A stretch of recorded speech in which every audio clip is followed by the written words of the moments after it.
Hello and welcome back.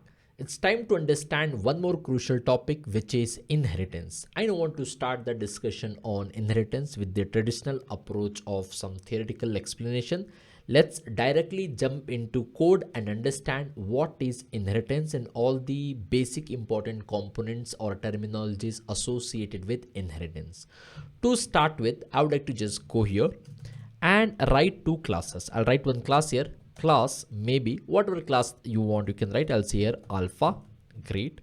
And similar to that, I would like to write one more class, class beta, great. I would like to just go inside this alpha class and maybe write one behavior, write some implementation, some code. If you want to write some behavior implementation code, we go with the methods. Let me write here one method called as void, maybe any name of the method. I would like to just go with the alpha, great. Within this method, I would like to just give some message. Maybe I'll say here alpha method of, I would like to just say here alpha method of alpha class, great. And I have created the beta class. There is nothing here. And these two classes right now, is there any link? Is there any relationship? If I ask you, the answer is simply no. These two classes are totally unrelated classes. There is no link, there is no relationship, nothing, great. I would like to go here and create the object of beta. Let me create the object of beta. I'll say here beta type b equals to new beta. I'm creating the instance of beta. I'll say here b dot alpha, b dot alpha.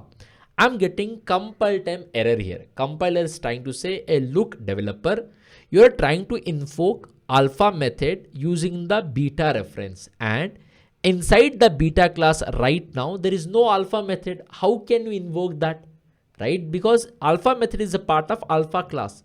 I am creating the object of beta using the reference. I'm invoking alpha. The beta class, the Java compiler is in shock that how can you call, there is no alpha method here. And alpha and beta right now has no relationship, no link, and this we call it as unrelated classes. We can establish a relationship between two classes using the concept of has a relationship, using the concept of is a relationship.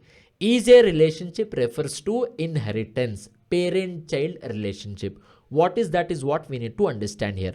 Now, I would like to go to the beta class and say extends alpha. I'll say here extends alpha. The moment I have told extends alpha, whatever error earlier I have got here, that error we don't have right now. The error is gone.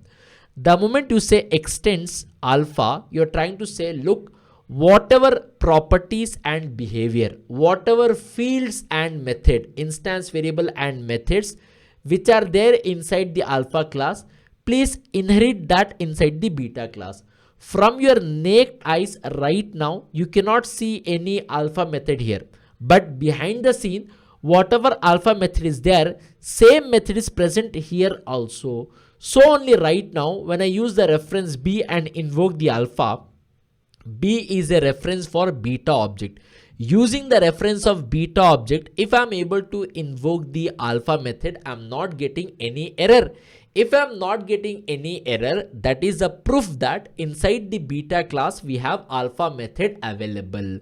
The moment you have told extends here, whatever methods we have here, whatever fields also if you have, that will get inherited inside the beta class, and this is only called as inheritance. One class acquiring the properties and behavior. That means properties refers to instance variable, fields, properties and behavior. Behavior means the implementation, the method. One class acquiring the properties and behavior of another class is only called as inheritance. It promotes code reusability. Alpha you have written only once here and you have not written here, but that alpha is a part of beta class also right now. As it is, this method is available here also. From your eyes you cannot see, but behind the scene this alpha method is present here also. What is the proof? If using the reference of beta object, if I'm able to invoke alpha method, and unlike earlier, if I'm not getting any error, that is a proof that alpha method is getting inherited inside the beta. That means it is getting reused here. and this is only called as inheritance. Now after extends, from whichever class you are taking the properties and methods, that class we also call it as parent class. Right now in this hierarchy, alpha class can be referred as parent class, or you can refer it as base class, parent class, base class, or you can say the super class. All of them are referring to same parent class, super class, or base class, from where things are getting inherited to one more class.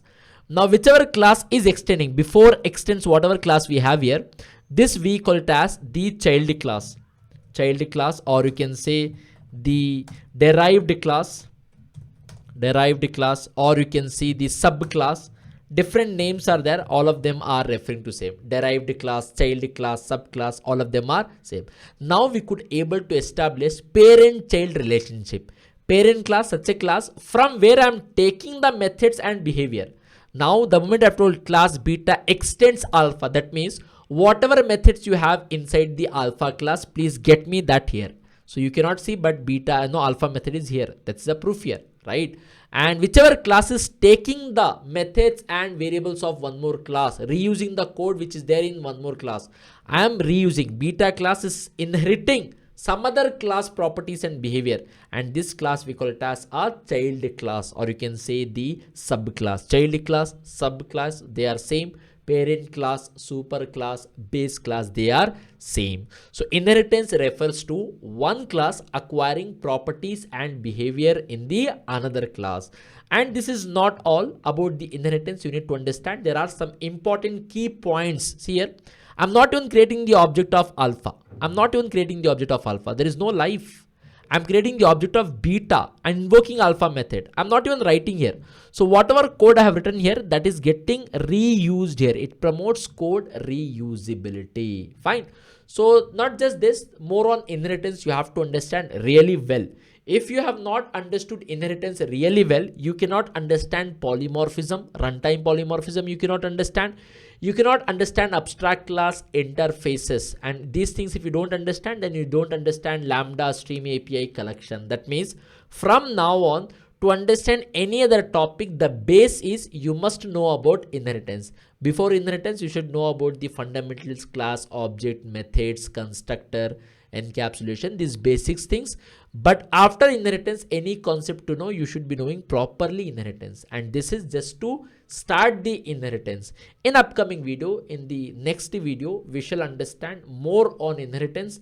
We shall understand all the important key points which are important for the interview also about the inheritance. For now, to start with, I hope you have understood what is inheritance, what is parent class, what is child class, and how to achieve the inheritance using the extends keyword. In the next video, let's understand more on the concept of inheritance.